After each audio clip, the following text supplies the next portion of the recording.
Hello दोस्तों, आज के इस वीडियो में हम मेजर करने वाले हैं कि हमारा एक विंडो एसी जो कि नॉन इन्वर्टर टेक्नोलॉजी के साथ आता है, अगर हम इसे 1 घंटे 24 डिग्री सेल्सियस पे रन करते हैं तो ये कितनी इलेक्ट्रिसिटी कंज्यूम करता है। तो फ्रेंड, आप देख सकते हैं सामने मेरे पास हायर का 1.5 ton non inverter window AC लगा हुआ है और इसे मैंने कनेक्ट कर रखा है अपने मल्टीमीटर से।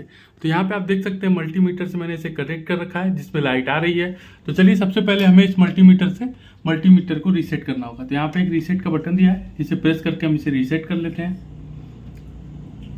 और एक बार जब ये मल्टीमीटर हमारा रीसेट हो जाएगा, जो कि अब हो चुका है, तो आप देखिए यहाँ पे सारे रीडिंग्स जो है वो 00 दिखा रहा है। ये देखिए 0.00 किलोवाट आवर यानी 0.00 यूनिट आपको यहाँ पर देखने को मिल रहा है।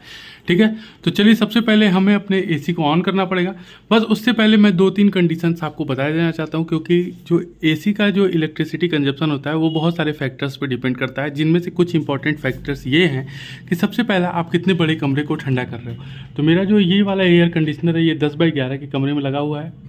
10x11 का कमरा है, तो आपका कमरा जितना बड़ा या छोटा आप उससे हिसाब से कंपैरिजन में कर लीजिएगा। ठीक है, उसका दूसरा कंडीशन है कि इस समय मेरे यहाँ लोकेशन पे जो गर्मी है वो कितनी पड़ रही है, यानी टेम्परेचर कितना है। तो मेरे यहाँ इंडोर टेम्परेचर जो है वो 30 डिग्री सेल्सियस फिलहाल है। हम इस एसी को रन करेंगे और कितने टेम्परेचर पे हम एसी को रन कर रहे हैं, 24 डिग्री सेल्सियस पे। ठीक है, तो चलिए सबसे पहले हम अपने एयर कंडीशनर को ऑन कर लेते हैं। तो यहाँ पे कर दिया मैंने इसे ऑन और हमने इसे लगा दिया है 24 डिग्री सेल्सियस पे, आप देख सकते हैं।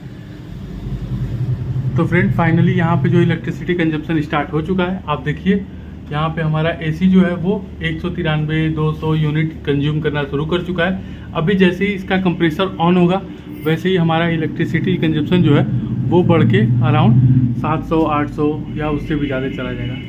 जैसे आप देख सकते हैं हमारा कंप्रेसर ऑन हो चुका है और यहाँ पे जो इलेक्ट्रिसिटी का कंजप्शन है वो 876, 1018, 1118, इसी तरीके से ये 1500, 1600, इवन 1700 तक भी आपको इलेक्ट्रिसिटी कंज्यूम करते हुए देखने को मिल जाएगा। तो चलिए मिलते हैं 1 घंटे के बाद, देखते हैं 24 डिग्री सेल्सियस पे नॉन इन्वर्टर विंडो एसी कितना इलेक्ट्रिसिटी कंज्यूम करता है। मिलते हैं 1 घंटे के बाद। तो फाइनली दोस्तों, यहाँ पर 1 घंटा कंप्लीट हो चुका है। हमने अपने एसी को 7:30 बजे शुरू किया था और अभी 8:30 बज चुके हैं, आप देख सकते हैं। तो यहाँ पे हमारा एयर कंडीशनर 24 घंटे पे 24 डिग्री सेल्सियस पे सेट था। 1 घंटे के लिए हम इसे टेस्ट कर रहे थे कि ये कितनी इलेक्ट्रिसिटी कंज्यूम करेगा। तो सबसे पहले आप ये जान लीजिए कि ये एक विंडो एसी है, नॉन इन्वर्टर टेक्नोलॉजी के साथ आता है। 3 स्टार की रेटिंग आप यहाँ देख पा रहे होंगे। तो चलिए अब, और अभी हाँ, मेरे यहाँ का जो रूम टेम्परेचर है वो अराउंड 30 डिग्री सेल्सियस है। ठीक है, तो 30 डिग्री सेल्सियस से 24 डिग्री सेल्सियस लाने में जो इलेक्ट्रिसिटी कंज्यूम किया है मेरे एसी एयर कंडीशनर ने, वो है कुछ इतना। तो आप देख सकते हैं यहाँ पे मीटर पे अभी भी 1300 से 1400 वाट जो है कंजप्शन चल रहा है और यहाँ पे जो इलेक्ट्रिसिटी कंज्यूम हुआ है वो हुआ है 1.36 किलोवाट आवर यानी 1.36 यूनिट। तो चलिए पेपर पेन पे लेके चलते हैं और आपको बताते हैं कि कितना इलेक्ट्रिसिटी का बिल जनरेट किया है मेरे इस एसी ने 24 डिग्री सेल्सियस पे चलते हुए, जो कि 30 डिग्री सेल्सियस रूम टेम्परेचर को 24 डिग्री सेल्सियस मेंटेन करके रखा हुआ है। तो यहाँ पे आप देख सकते हैं अभी भी वाट कंजप्शन जो है वो 1300-1400 वाट दिखाई रहा है। तो चलिए सबसे पहले अपने एसी को ऑफ करते हैं और फिर आगे की बातें करते हैं। तो फ्रेंड, वैसे आपको बता देना चाहते हो कि अगर ये वाला मल्टीमीटर आप लेना चाहते हैं या फिर इस टाइप का एयर कंडीशनर लेना चाहते हैं तो लिंक आपको नीचे डिस्क्रिप्शन में और पिन कमेंट में देखने को मिल जाएगा। तो चलिए पेपर पेन पे चलते हैं लेके और आपको सारा का सारा कैलकुलेशन अच्छे से समझाते हैं।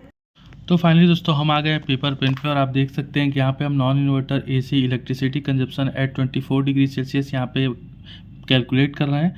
तो यहाँ पे टाइमिंग की बात करें तो हमने 1 घंटे के लिए रन किया था अपने एसी को।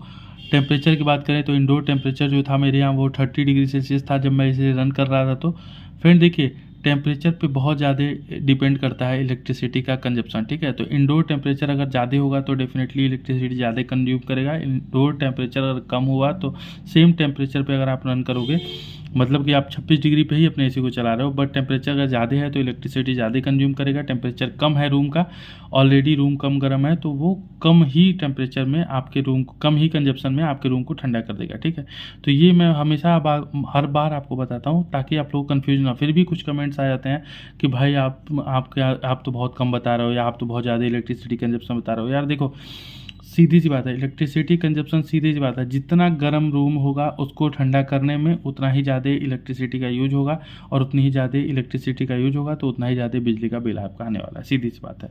ठीक है, रेट की बात करें तो 6 रुपये पर यूनिट रेट है मेरा, और इस इलेक्ट्रिसिटी मेरे रूम को 24 डिग्री सेल्सियस पे 30 डिग्री से 24 डिग्री लाने में जो मेरे एसी ने कंज्यूम किया है वो किया 1.36 यूनिट। ठीक है, तो रेट 6 रुपये पर यूनिट है मेरे लोकेशन के हिसाब से। आपके लोकेशन में जो भी हो आप उस हिसाब से कैलकुलेट करिएगा।